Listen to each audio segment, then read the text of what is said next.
From KUNC and the NPR network, this is In The NoCo. I'm Erin O'Toole. Visitors from around the globe head to Breckenridge for hiking in the summer and skiing and snowboarding in the winter. And soon, they might also visit to take in the town's crystal clear views of the night sky. Breckenridge recently became the first ski resort town in Colorado to attain what's called Dark Sky Community Certification. The designation comes from Dark Sky International, which pushes to limit light pollution. Small towns like Paonia and Westcliff and remote national parks like Great Sand Dunes already have the Dark Sky seal of approval. But how does a busy resort like Breckenridge cut down on light pollution? And are ski resorts the next frontier for the dark sky movement? To find out, we talked with our colleague Rachel Cohen of the Mountain West News Bureau, which KUNC is a part of. Rachel, welcome back to In The NoCo. Thank you for having me. You wrote recently that 4 out of 5 people on Earth can't see the Milky Way in the sky from their homes. Why do dark skies matter for people? Yeah, well, first I think it's really interesting how recent this problem is. Like, astronomers first recognized light pollution as, a serious problem in the 70s. And then even since like the 2010s, our ability to see the stars has pretty rapidly declined. And so we're still kind of learning what that means. Darkness and the skies are instrumental to our culture, history, religions. And you might say, like, it would be nice if we could see more stars, but it actually has tangible impacts on our bodies, our sleep cycles, and is even associated with more serious health problems like increased risk of cancers. Last week, we read reports about people in Colorado being urged to dim or turn out their exterior lights to help birds migrate south. Rachel, dark sky communities have been a particularly strong movement in the West since Flagstaff, Arizona became the first certified dark sky community in 2001. Why has this movement resonated so powerfully in the West? Yeah, if you look at a map of light pollution in the U.S., the places where there are still black spots are in the West. So those are places where there still is darkness. And so I think a lot of this movement comes out of a desire to protect what we still have in this part of the country. Sure. At the same time, there are growing cities like Phoenix, Las Vegas, and that growth does affect the few dark places that we still have. Well, the rules for becoming a dark sky community say you have to limit the wattage of exterior lighting and that external lights can't point into the sky.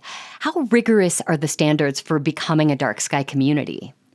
There are some minimum standards, and a lot of them have to do with pointing light down towards the ground instead of shining it up at the sky where it's kind of wasted and it's not as efficient either. And then there's some preference towards warm lighting versus cool lighting because it produces less glow. And communities, they need to make this commitment to switch out public lights within a certain number of years to make them compliant. They need to have an ordinance, and they need to do some measurements annually to figure out, just how dark the skies are and if they're getting better or not. Colorado has more towns than any other state pursuing dark sky status. Dark sky parks like Great Sand Dunes are quiet at night, and they're in the middle of nowhere. What are the challenges of doing this in a popular ski resort town like Breckenridge? I think the goal for communities that are achieving this certification, and there's a special category for communities versus parks, it's really about the effort that they're putting in. It's based on this philosophy that we are using light incorrectly, that we are wasting it in some ways. And so the goal is to do a better job with our lighting. But I think for, a popular ski resort town, there are some unique considerations. There are businesses and homeowners to get on board. There are people in the community who don't live there full time. And so I think the education aspect is quite important and needs to be kind of a continual process. But the first dark sky community in the U.S., Flagstaff, Arizona, has a population of 77,000 people. It's not necessarily limited to just tiny remote towns. Dark sky communities have restrictions on bright external lights. How have those new rules been received in Breckenridge and other places you've reported on? Did they cite things like a fear of crime if there's more darkness and less light? That has come up as just a general concern that communities tend to have when these dark sky initiatives are put forward. The experts I talk to say that dark sky compliant lighting does not decrease safety.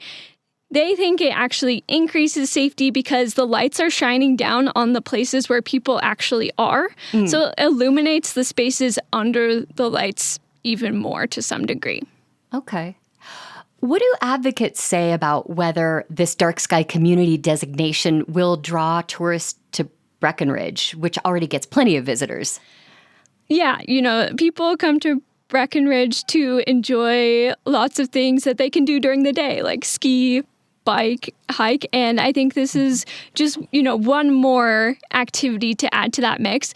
The town leaders say that drawing more people through this approach is not necessarily the first priority. So my sense was that their interest was more about, quality of life, quality of the visit versus necessarily attracting more people. But astrotourism is kind of big right now. Travel website Booking.com listed it as the #1 travel trend for 2025, which we are. We'll take that with a grain of salt, I guess, but well, we'll see. But, people who come somewhere to enjoy the stars, by definition, they're probably staying over. And there's some data to back up the fact that when people stay the night in a place, whether camping or in a hotel, they spend more. Well, finally, Rachel, you lived in Ketchum, Idaho, which became a dark sky community a few years ago in 2017. How did life change in Ketchum after it received dark sky status? Ketchum is part of the Central Idaho Dark Sky Reserve, which is a really big area that extends into the forests and the wilderness, and it's actually the only dark sky reserve in the U.S., so it's pretty dark there. And, I would regularly walk back to my apartment and just stand in the parking lot and look up at the sky and audibly comment on the stars. And so it was a real presence in my life to be able to look up at the stars and see so much. Rachel Cohen of the Mountain West News Bureau, thanks so much for speaking with me. Thanks for having me.